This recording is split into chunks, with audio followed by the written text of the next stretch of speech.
ನಮಸ್ಕಾರ ಕರ್ನಾಟಕ, ಎಲ್ಲರೂ ಹೇಗಿದ್ದೀರಾ? ಎಲ್ಲರೂ ಚೆನ್ನಾಗಿದ್ದೀರಾ ಅಂತ ಭಾವಿಸ್ತಾ ಇವತ್ತು ಪ್ರೋಮೋ ನೋಡಿ ನಿಜವಾಗ್ಲೂ ಶಾಕ್ ಆಗಿರುತ್ತೆ ಎಲ್ಲರಿಗೂ. ಆ ಲೆವೆಲಲ್ಲಿ ವೋಟ್ ಆಗಿದೆ ಗುರು.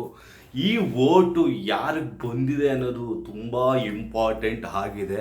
ಒಟ್ಟಿನಲ್ಲಿ ಏನು ಗುರು, 5,23,00,000 ವೋಟು.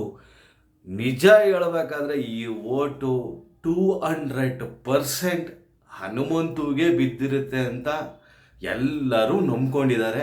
ಅದು ನಂಬ್ಕೊಂಡಿರೋದಕ್ಕಿಂತ ಅದು ನಿಜ ಆಗೇ ಆಗುತ್ತೆ ಅಂತ ಈ ಒಂದು ಪ್ರೋಮೋ ನೋಡಿದ್ಮೇಲೆ ನನಗೆ ಅನ್ನಿಸ್ತಿದೆ. ಈ ವೋಟಿಂಗ್ ಪ್ರಕಾರನೇ ಗೆಲ್ಲಿಸೋದಕ್ಕೆ ತೀರ್ಮಾನ ಮಾಡಿದಂಥ ಬಿಗ್ ಬಾಸ್ಗೆ ಒಂದು ಸಲ್ಯೂಟ್ ಹೇಳಬೇಕು.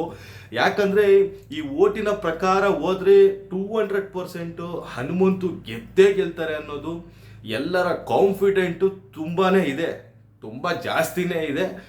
ಅದು ಹನುಮಂತಿಗೆ ದಕ್ಕಲಿ ಅಂತಲೂ ಕೂಡ ಹೇಳ್ತಾ, ಈ ಒಂದು ವೋಟ್ನ ನಿಮ್ಮ ಅನಿಸಿಕೆ ಪ್ರಕಾರ ಯಾರಿಗೆ ಬಂದಿರುತ್ತೆ ಅದನ್ನು ಕಮೆಂಟ್ ಬಾಕ್ಸಲ್ಲಿ ತಿಳಿಸಿ. ಆದರೆ ಕೊನೆಯದಾಗಿ 64 ಲಕ್ಷ ಸಮಥಿಂಗ್ ಏನು ಹೇಳಿದ್ರಲ್ಲ, ಅದು ನಿಜವಾಗ್ಲೂ ರಜತ್ ಅವ್ರಿಗೆ ಬಂದಿದೆ. ಫಸ್ಟು ಎಲಿಮಿನೇಟ್ ರಜತ್ ಅವರೇ ಹಾಕ್ತಿದ್ದಾರೆ.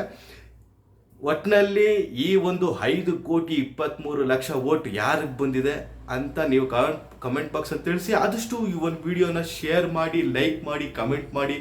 ಮುಂದಿನ ಅಪ್ಡೇಟ್ಗಳನ್ನ ಕೊಡೋದಕ್ಕೆ ಬರ್ತೀನಿ. ಅಲ್ಲಿವರೆಗೂ ನಮಸ್ಕಾರ.